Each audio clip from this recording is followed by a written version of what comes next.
कोई भूखा दिखाई पड़े ना, उसको इतना भोजन करा दीजिए कि उसको कम से कम 4-5 घंटे किसी और द्वार पर न जाना पड़े।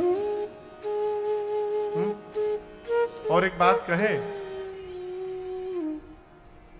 इस प्रकार के कार्य करने के बाद छपने से बचा जाए।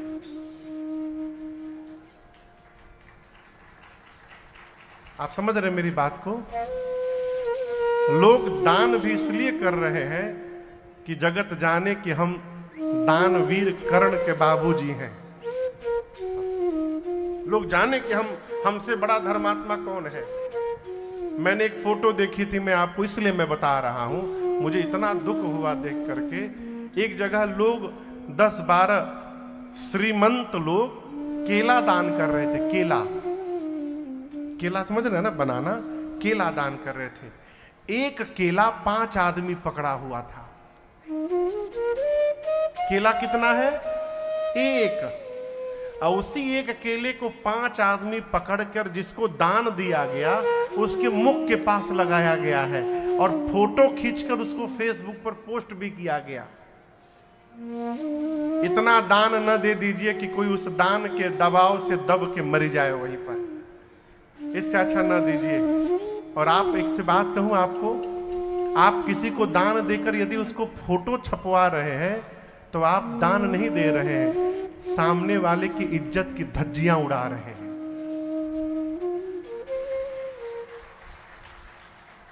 जीवन में कब किसकी स्थिति परिस्थिति करवट ले जाए हो कोई नहीं जानता। यदि वो दान ले रहा है तो उसके जीवन की स्थिति वैसी हुई होगी कि उसको मजबूरन लेना पड़ रहा है। और आप जगत में बता रहे हैं कि देखिए इनकी हालत बिगड़ गई है, हम इनको दान दे रहे हैं। इस प्रकार के कर्म से अच्छा है न किया जाए। दान दीजिए। कहा गया है कि दाहिना हाथ दे तो बाएं हाथ को न पता चले। वर्तमान में क्या है, आदमी देता बाद में है, प्रचार पहले हो जाता है। इसलिए ये दान कलिकाल में प्रगटचारी पद धर्म के, गोस्वामी जी मानस में कहते हैं, प्रगटचारी पद धर्म के कलिमहु एक प्रधान, जेन केन विधि दीने दान करे कल्याण। धर्म के 4 पद हैं। पद मने पांव। कितने पांव हैं? 4। जोर से बोलिए। 4। चौकी देखें, चौकी में 4 पाए होते हैं। उसी प्रकार धर्म के 4 पांव हैं। क्या है?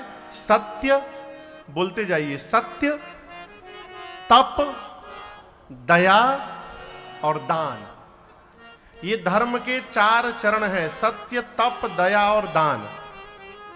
सतयुग में धर्म के चारों पांव सुरक्षित थे। कौन से युग में?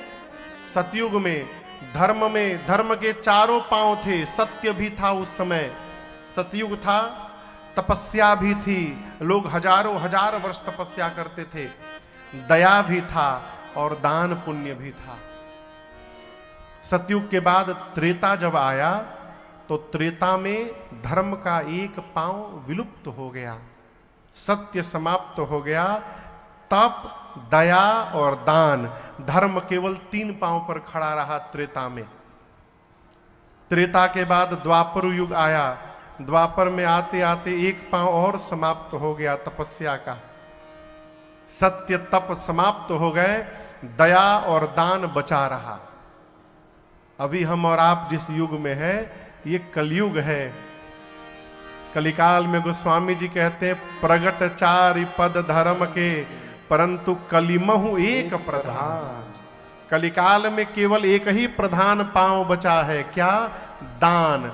सत्य, तप, दया तो भगवान मालिक है, दान बचा है। गोस्वामी जी कहते हैं, जेन केन विधि कीन है, जैसे भी करिए दान यदि हो रहा है तो वो दान हमारा कल्याण करेगा। और देखिए, देना ये संपन्नता से नहीं आ सकता। विभे दान शक्तिश्च, वैभव होने पर देने की शक्ति,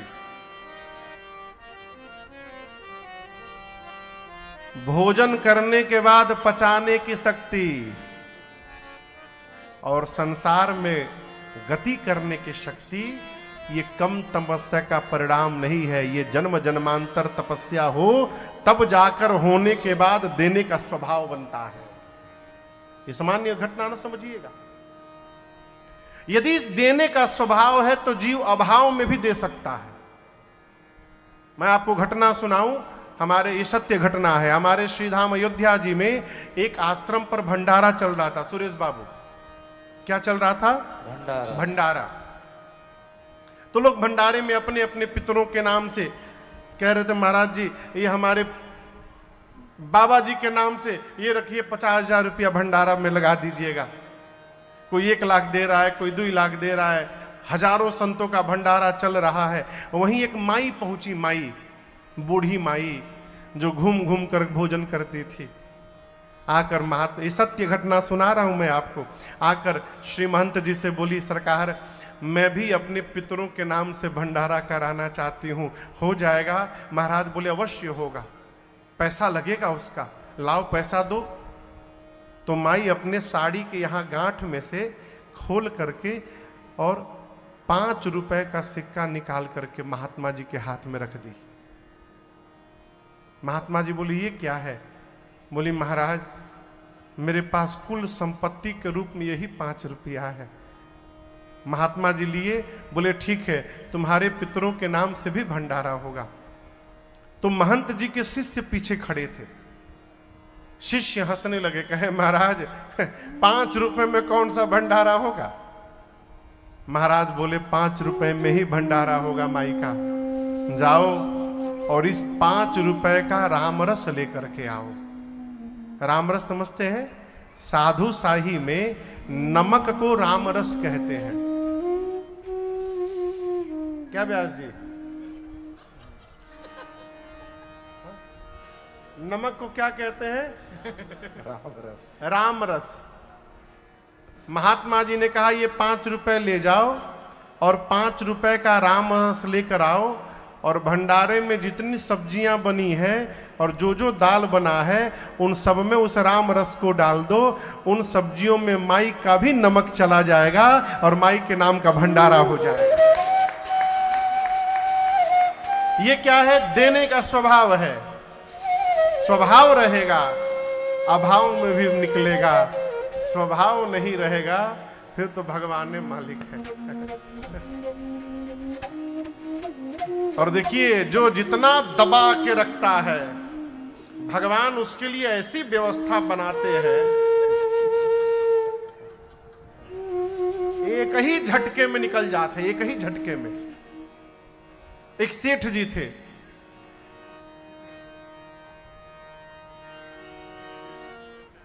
महाकंजूस। कंजूस भी नहीं थे, कंजूसी में वो पीएचडी किए हुए थे। हाँ। घर में जब पूजन करते थे ना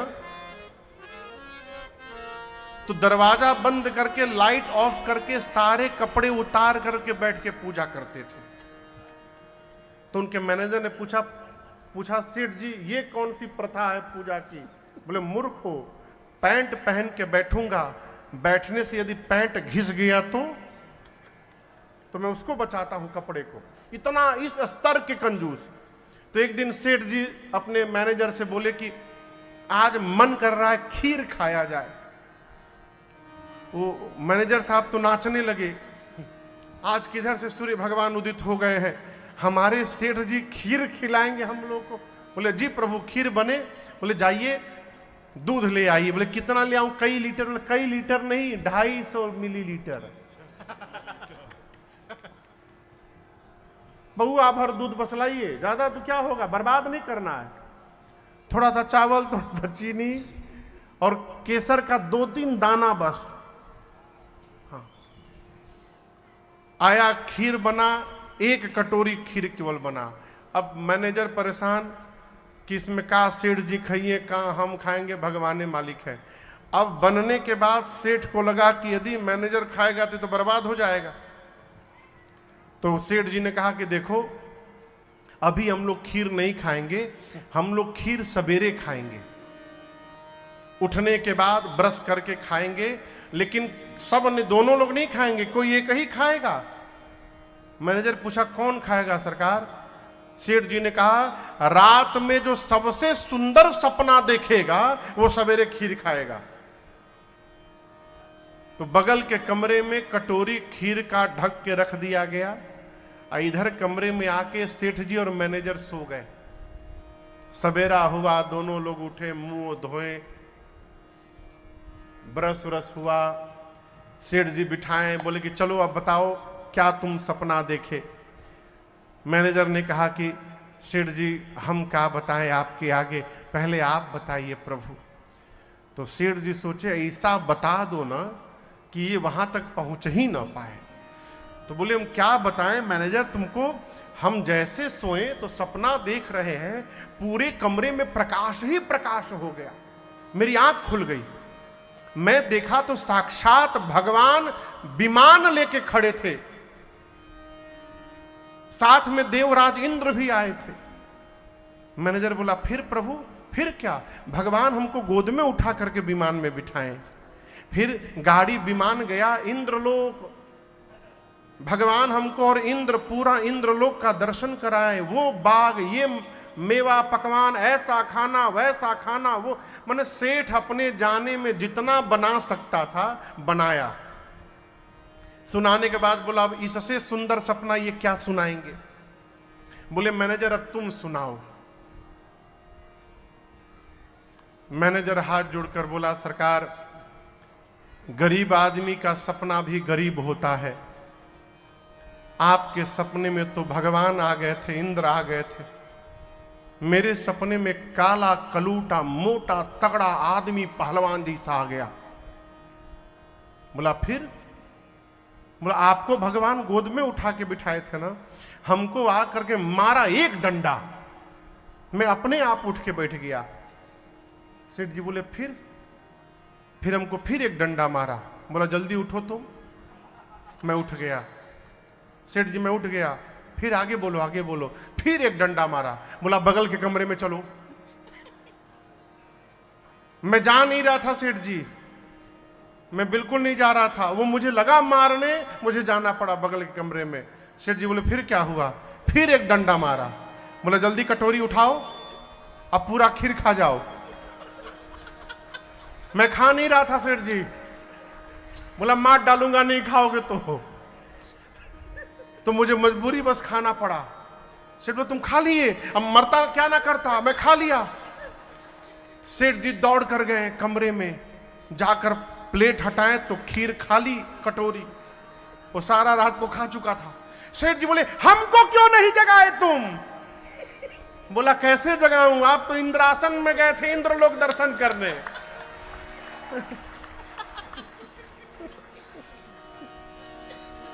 रहते तब न जगाते, आप तो इंद्रलोक के भ्रमण में थे। ये क्या है?